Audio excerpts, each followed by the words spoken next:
The first thing I want to say is that you know that sometimes phrases get tired because they're used so often. But honestly, there's never been anything that I have ever been asked to do in my life for which I felt more honored than the opportunity to present SCHWARTZIE with this Lifetime Achievement Award. And I want to begin by saying that you know when someone reaches a certain degree of eminence in their life, people know their name. But only when they reach a tremendous degree of eminence do they get a single name. You can say Einstein, you can say Freud, you can say Rambam, you can say SCHWARTZIE.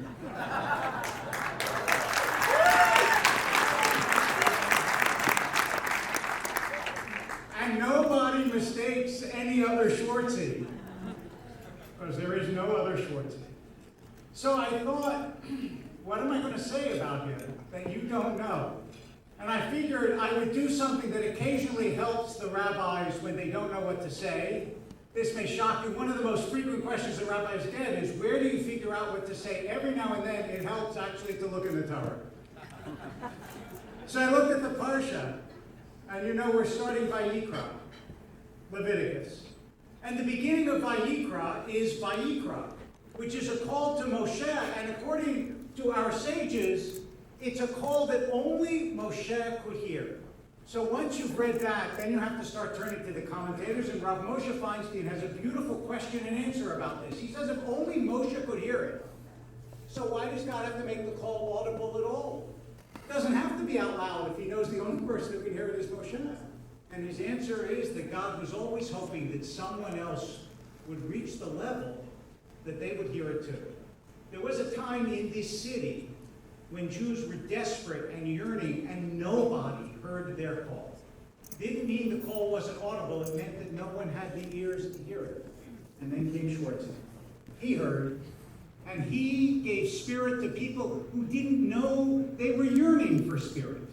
He gave Yiddishkeit to Jews who thought they were miles and years and continents away from Yiddishkeit. He found Basherts for people who didn't know the word or the concept. And so I thought, obviously, this parsha is for him. Especially because it goes on to say, Ki yakriv mikem, somebody who gives a sacrifice from themselves. And instead of a sacrifice, I'd like to use the word offering. Because if you ask yourself, what is it that SCHWARTZIE gave? The answer is, he gave SCHWARTZIE. Over and over and over again. It was an ever-renewable resource. He's one of those people, and it happened tonight as I'm walking around the crowd, who everybody says, you know, I have a special relationship with SCHWARTZIE.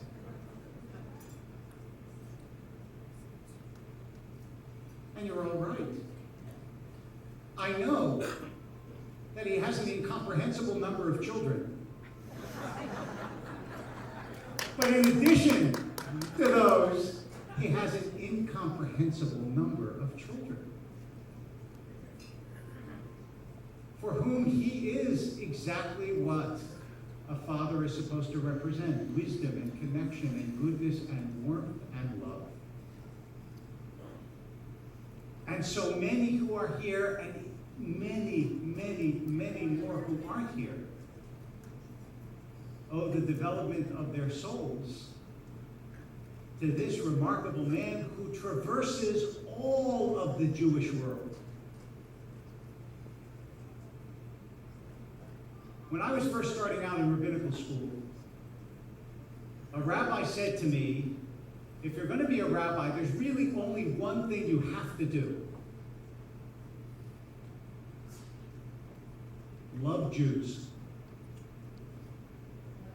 And that means that the best rabbi is the one who most loves Jews.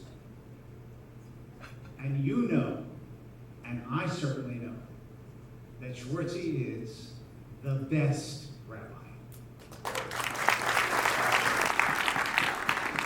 He loves you when you do well and when you do badly.